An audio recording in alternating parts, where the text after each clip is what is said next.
C'est à suivre en direct et en vidéo sur Europe1.fr. Ce matin, Alexandre Cara, votre invité, Harlem Désir, premier secrétaire du Parti Socialiste. Bonjour Harlem Désir. Bonjour.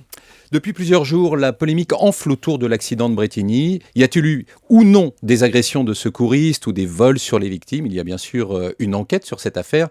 Mais ne faut-il pas rendre très vite publiques les conclusions de cette enquête pour savoir ce qui s'est vraiment passé? Oui, et d'ores et déjà, beaucoup de ces rumeurs ont été démenties. Et le reste, l'enquête et les enquêtes permettront d'y voir clair. Mais moi, je voudrais quand même que tout cela n'efface pas, n'éclipse pas le dévouement extraordinaire dont fait preuve d'abord les gens qui étaient là, y compris des jeunes de cette ville de Brétigny qui sont venus en aide aux victimes. Parmi les victimes, il y avait d'ailleurs, on le sait, des habitants de Brétigny, l'engagement des secouristes, l'héroïsme du conducteur du train, la mobilisation des services de pompiers et finalement de ces services publics. Et donc, il y a surtout eu non seulement une émotion nationale, mais une très forte solidarité qui s'est déclenchée. Et c'est à cela qu'il faut rendre hommage. Mais on voit bien que derrière ces rumeurs, il y a une récupération politicienne. Alors ne faut-il pas que Manuel Valls aille très vite et rende publiques les conclusions de l'enquête pour qu'on sache ce qui s'est vraiment passé? Mais il a dû lui demander ce matin de se dépêcher, d'aller vite. Mais cette enquête est en cours et d'ores et déjà, elle a permis de démentir notamment ces rumeurs de soi-disant opérations pour dépouiller des victimes. Vous pensez il faut cesser les exploitations politiciennes. Quand il y a une affaire de cette nature et que l'on voit la façon dont les habitants, encore une fois, sur place, les jeunes, les services de secours, d'urgence se mobilisent, la SNCF et son président Guillaume Pépi qui ont tout de suite été sur place, fait la transparence, qui ont rendu public tous les éléments en temps réel de l'enquête au fur et à mesure qu'elle avançait, je crois qu'il faut plutôt saluer la façon dont tous ont réagi face à ce drame. Alors hier, Harlem Désir, encore des militants de Greenpeace ont envahi le site de la centrale nucléaire du Tricastin. Sur notre antenne, Jean-Vincent Placé, votre allié, le Vert, a salué cette action comme une action citoyenne. Est-ce que c'est responsable de tenir de tels propos de la part d'un homme politique ? Bon, d'abord, Greenpeace est contre le nucléaire, ils mènent ce type d'action régulièrement, ça ne prouve rien, ils n'ont pas pu atteindre les sites sensibles, ils sont restés à l'extérieur des bâtiments.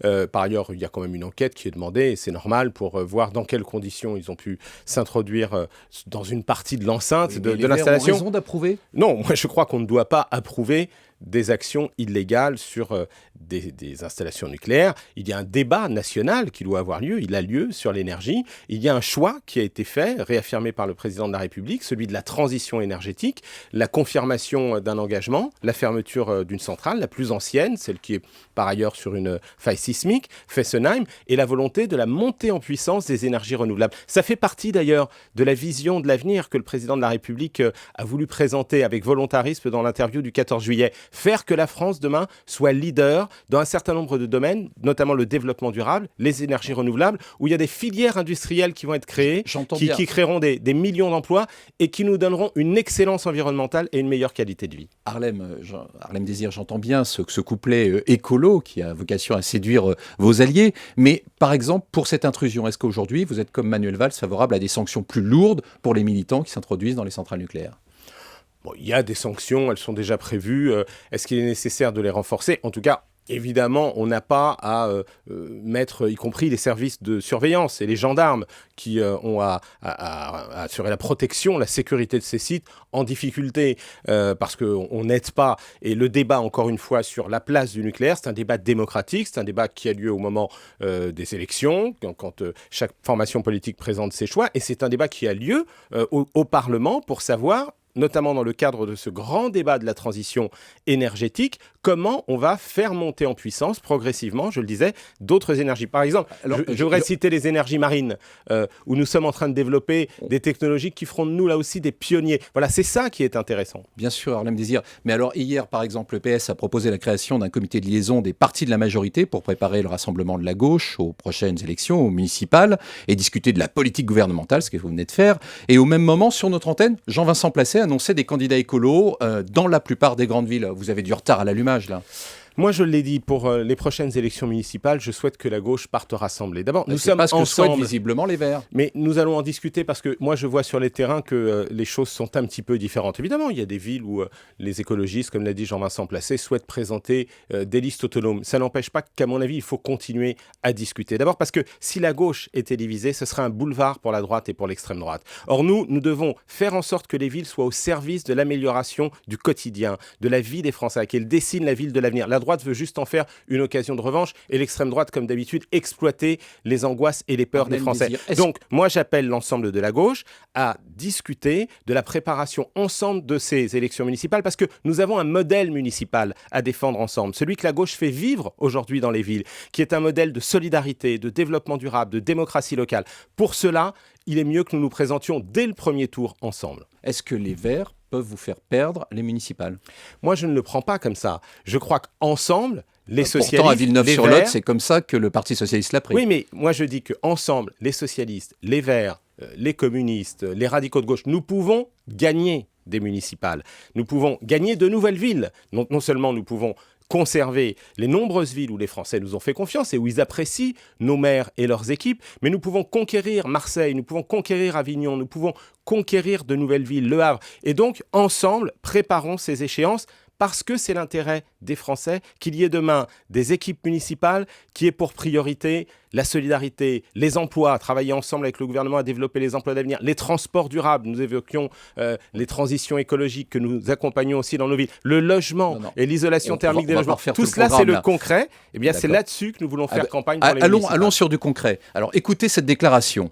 Nous sommes au pays de Descartes, au pays de la science éclairée. Il est quand même inouï que l'on vive aujourd'hui sur des interdits, de faire des expériences, des recherches sur les énergies qui peuvent être contenues dans le sous-sol. Alors c'est évidemment à propos du gaz de schiste, et c'est l'un de vos amis, le député socialiste du Nord, Christian Bataille, qui le dit. Alors, sur cette question, c'est toujours la cacophonie chez les socialistes, non ? Non, puisque la position est claire, elle a d'ailleurs été rappelée par le président de la République, il n'y aura pas d'exploitation des gaz de schiste, puisque la technique actuelle, c'est la fracturation hydraulique, et qu'elle met en danger la santé humaine, les nappes phréatiques et l'environnement.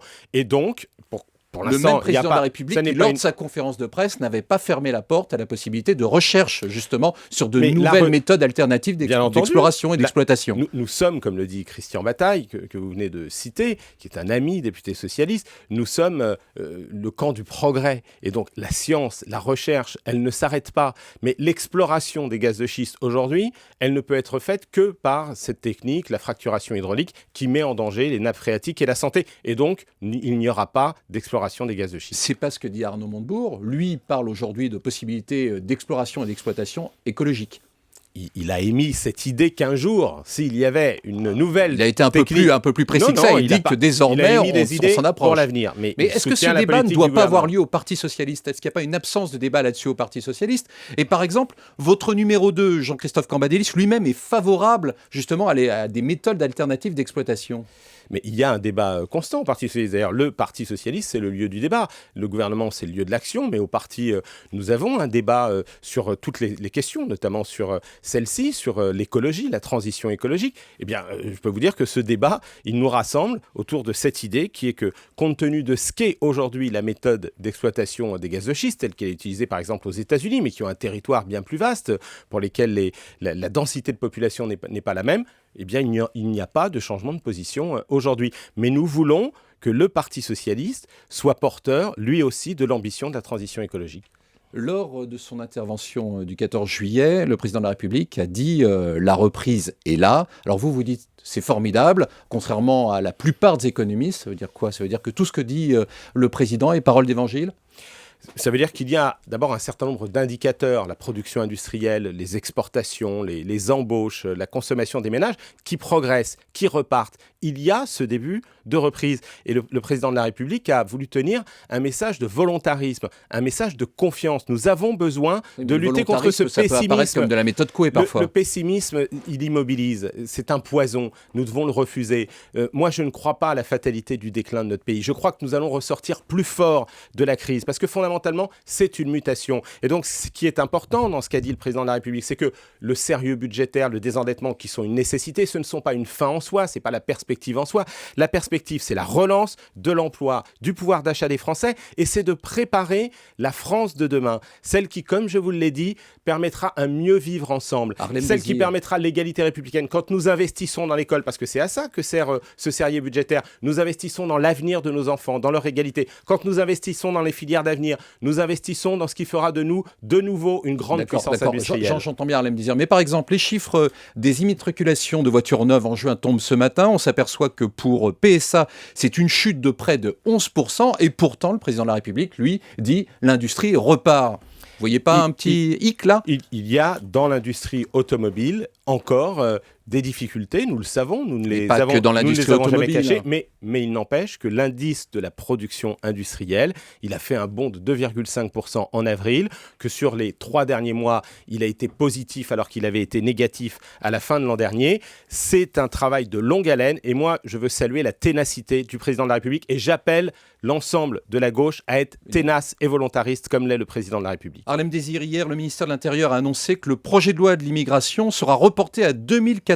Déjà, la promesse de campagne sur le vote aux étrangers non européens avait été reportée après les municipales. Alors, sur ce terrain, on ne peut pas dire vraiment que le gouvernement donne des signes de courage politique. Est-ce que le PS, lui, est un peu plus allant sur cette question ? Et cette réforme de l'asile et de l'immigration, les deux doivent être traités, elle est absolument nécessaire et le ministre de l'Intérieur a engagé... Mais pourquoi après les municipales, pourquoi pas tout de suite ? Mais parce qu'il y a une concertation qui vient d'être engagée avec l'ensemble des associations de défense des demandeurs d'asile et celles qui gèrent les centres dans lesquels ils sont accueillis, ainsi que les collectivités locales. Vous pliez devant le Front National, c'est ce qui se passe en réalité. Pour un projet de loi qui sera présenté à la fin de cette année. D'accord. Merci Harlem Désir. Bonne journée à tous. Et merci à vous Alexandre Carin. On vous retrouve demain Alexandre.